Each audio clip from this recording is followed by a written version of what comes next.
ભીંડાનું શાક આ મસાલો નાખીને બનાવ્યું ને એટલે મારે રોટલી ઓછી પડી. તમે પણ જો આ મસાલો નાખીને ભીંડાનું શાક બનાવશો ને તો તમારે પણ 100% રોટલી ઓછી પડશે. તો વિડીયોને સ્કીપ કર્યા વગર એન્ડ સુધી જોજો. હલો ફ્રેન્ડ્સ, હું આરતી તમારું સ્વાગત કરું છું મારા કુક સ્ટુડિયોમાં. આજે આપણે ભીંડાનું શાક બનાવવાના છીએ, જેમાં માત્ર આ એક જ મસાલો એડ કર્યો છે, છતાં પણ એકદમ સરસ ટેસ્ટી એવું આપણું ભીંડાનું શાક બનીને તૈયાર થયું છે.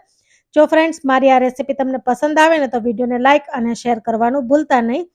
તો આ શાક બનાવવા માટે મેં અહીંયા 500 ગ્રામ જેટલો ભીંડો લીધો છે, જેને એકદમ સારી રીતે પાણીથી ધોઈ લીધો છે અને કોરો કરી અને ઉપર નીચેનો ભાગ કટ કરી વચ્ચેથી કાપો મૂકીને આ રીતે 2 ટુકડામાં કટ કરી લીધા છે.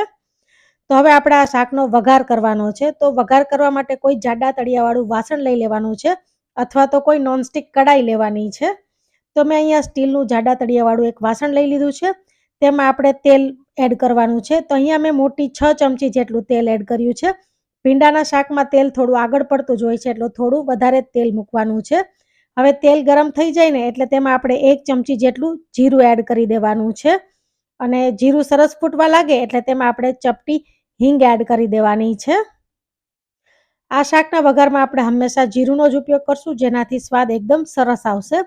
હવે આપણે ચપટી હિંગ પણ એડ કરી દીધી છે અને સાથે આપણે અડધી ચમચી જેટલી હળદર એડ કરી દેવાની છે. તેલમાં આપણે ગરમ તેલમાં હળદર એડ કરશું ને એટલે શાકનો કલર એકદમ સરસ આવશે. હવે તેમાં આપણે આ કટ કરેલા ભીંડા એડ કરી દેવાના છે અને સારી રીતે વઘાર સાથે મિક્સ કરી દેવાનું છે. તો આ રીતે આપણે એકદમ સરસ ભીંડાને મિક્સ કરી દીધા છે.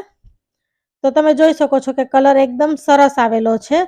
અને આ શાકને આપણે ખુલ્લું જ ચડાવવાનું છે. આ શાકને ઢાંકીને ચડાવવાનું નથી. આપણે જો શાકને ઢાંકીને ચડાવશું ને તો ભીંડો ચીકણો થઈ જશે. એટલે આ શાકને આ રીતે આપણે ખુલ્લું જ ચડવા દેવાનું છે. એટલે આ રીતે ખુલ્લું ચડવા દઈએ ને ત્યારે આપણે ગેસની ફ્લેમ મીડિયમ રાખવાની છે. મીડિયમ ટુ લો ગેસ પર જ આપણે આ શાકને ચડાવવાનું છે. અને વચ્ચે વચ્ચે આપણે આ રીતે ચમચો ફેરવતો રહેવાનો છે. બધા જ ભીંડા એકદમ સરસ ચડી જાય ને એનું ખાસ ધ્યાન રાખવાનું છે. એટલે આપણે લગભગ 30-35 સેકન્ડ જેવો ટાઈમ થાય ને એટલે આપણે ભીંડામાં ચમચો ફેરવી લેવાનો છે. તો તમે જોઈ શકો છો કે આપણા ભીંડા એકદમ સરસ ચડી ગયા છે. તો એક વખત આપણે એક ભીંડાને ચેક કરી લેવાનું છે. 70 થી 80% જેટલો ભીંડો ચડી જાય ને ત્યાં સુધી આપણે આ રીતે ખુલ્લું જ આ ભીંડાનું શાકને ચડાવવાનું છે.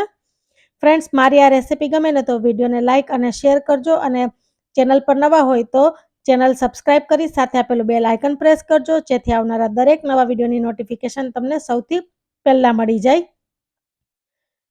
તો લગભગ અત્યારે 4 થી 4.5 મિનિટ જેવો ટાઈમ થઈ ગયો છે. તો આપણે ચેક કરીએ તો ભીંડા એકદમ સરસ તમે જોઈ શકો છો, કલર પણ ચેન્જ થઈ ગયો છે. અને આ રીતે આપણે ચમચો પ્રેસ કરીએ ને તો ભીંડા એકદમ સરસ ચડી પણ ગયા છે.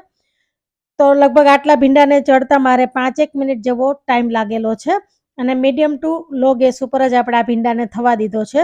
હવે તેમાં આપણે એક સ્પેશિયલ મસાલો એડ કરીએ છીએ. તો આ મસાલામાંથી હું 4 મોટી ચમચી જેટલો મસાલો એડ કરવાની છું. તો આપણે આ મસાલો એડ કરી દઈએ. તો ફ્રેન્ડ્સ, આ મસાલો એટલો સરસ ટેસ્ટી બને છે. તો આ મસાલો બનાવવા માટે એક મિક્સર જારની અંદર મેં અહીંયા 1 મોટી ચમચી જેટલા ગાંઠિયા લીધા છે. સાથે એમાં સિંગદાણા એડ કર્યા છે 1 ચમચી જેટલા. સાથે 1 ચમચી જેટલા સફેદ તલ એડ કરેલા છે. અને તેમાં હવે આપણે સ્વાદ પ્રમાણે મીઠું એડ કરી દેવાનું છે. 1 ચમચી જેટલી હળદર એડ કરી દઈએ. સાથે 2 ચમચી જેટલું ધાણા જીરું એડ કરીએ. 2 ચમચી જેટલું લાલ મરચું પાવડર એડ કરશું અને 1 ચમચી જેટલું આપણે આમાં ગરમ મસાલો એડ કરી દેવાનો છે. અને સારી રીતે આપણે ગ્રાઇન્ડ કરી લેવાનું છે. તો એકદમ સરસ આપણો આ મસાલો તૈયાર થઈ ગયો છે. આ મસાલો તમે કોઈ પણ શાકમાં નાખશો ને તો એ શાક એકદમ સરસ ટેસ્ટી બનશે.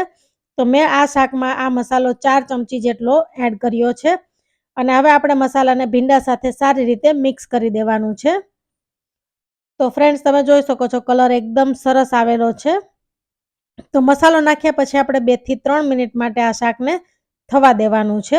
હવે આ ટાઈમે જ આપણે લસણ એડ કરવાનું છે. જો તમે લસણ ખાતા હોય તો એડ કરવું, નહીતર સ્કીપ કરી દેવું. તો મેં અહીંયા 1.5 ચમચી જેટલું વાટેલું લસણ એડ કરેલું છે, જેનાથી શાકનો સ્વાદ એકદમ સરસ ટેસ્ટી આવશે.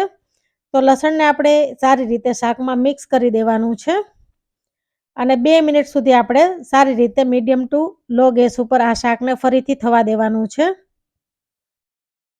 તો ફ્રેન્ડ્સ, તમે ભીંડાનું શાક કઈ રીતે બનાવો છો ને એ મને કમેન્ટ કરીને જરૂરથી કહેજો, અને તમે કયા શહેરમાંથી મારી આ રેસીપી જોઈ રહ્યા છો એ મને કમેન્ટ કરીને જરૂરથી કહેજો. તો એકદમ સરસ આપણું લસણ પણ શાક સાથે સરસ ભળી ગયું છે, અને લગભગ હવે 2 મિનિટ જેવો ટાઈમ પણ થઈ ગયો છે, અને સુગંધ એકદમ સરસ આવી રહી છે શાકની. તો તમે એકવાર આ રેસીપી જરૂરથી ટ્રાય કરજો. તો બધું સરસ એકદમ આપણું ચડી ગયું છે. હવે આપણે તેમાં દહીં એડ કરવાનું છે. તો મેં અહીંયા 1 વાટકી જેટલું દહીં એડ કર્યું છે. તો દહીં છે તે રૂમ ટેમ્પરેચર પર છે, અને એકદમ ખાટું પણ નથી અને એકદમ મોડું પણ નથી, એવું દહીં મેં અહીંયા એડ કરેલું છે. હવે દહીંને એડ કર્યા પછી દહીંને આપણે શાક સાથે સારી રીતે મિક્સ કરી દેવાનું છે, અને ફરીથી આપણે 2 થી 3 મિનિટ માટે ચડવા દઈશું, એટલે દહીંમાં એકદમ સરસ બધા મસાલા મિક્સ થઈ જશે, અને ભીંડા પણ દહીં સાથે સારી રીતે મિક્સ થઈ જશે. તો આપણે આ શાકને ક્યારેય ઢાંકીને ચડાવવાનું નથી. આ રીતે આપણે ખુલ્લું શાક બનાવશું ને એટલે શાક ચીકણું પણ નહીં બને, અને એકદમ સરસ એવું આ શાક બનશે, અને વાર પણ નથી લાગતી આ શાકને બનાવવા. તો આપણે 2 થી 3 મિનિટ માટે આ શાકને ચડવા દેવાનું છે. ઉપર તેલ છૂટું પડી જાય ને એટલે આ શાક આપણું તૈયાર થઈ જાય છે. તમે જોઈ શકો છો, જોઈને જ ખાવાનું મન થઈ જાય એવું આ ભીંડાનું શાક આપણું બનીને તૈયાર છે. હવે જ્યારે ઉપર તેલ આ શાકમાં છૂટું પડી જાય ને એટલે સમજવાનું કે આ શાક એકદમ સરસ બનીને તૈયાર છે. તો આ શાક તમે રોટલી કે ભાખરી સાથે એકદમ સરસ લાગે છે. મેં આજે આ શાકને રોટલી સાથે સર્વ કર્યું છે. તમે જોઈ શકો છો તેલ એકદમ સરસ છૂટું પડી ગયું છે. તો આપણું આ શાક એકદમ સરસ બનીને તૈયાર છે. તો હવે આપણે ગેસની ફ્લેમ બંધ કરી દઈએ, અને હું તમને નજીકથી બતાવી દઉં કે આપણું આ શાક એકદમ સરસ ટેસ્ટી બનીને તૈયાર છે. તો ફ્રેન્ડ્સ, આઈ હોપ મારી આજની આ રેસીપી પસંદ આવી હશે. તો વિડીયોને લાઇક અને શેર કરવાનું ભૂલતા નહીં. હું આરતી ફરી મળીશ નવી રેસીપી સાથે. ત્યાં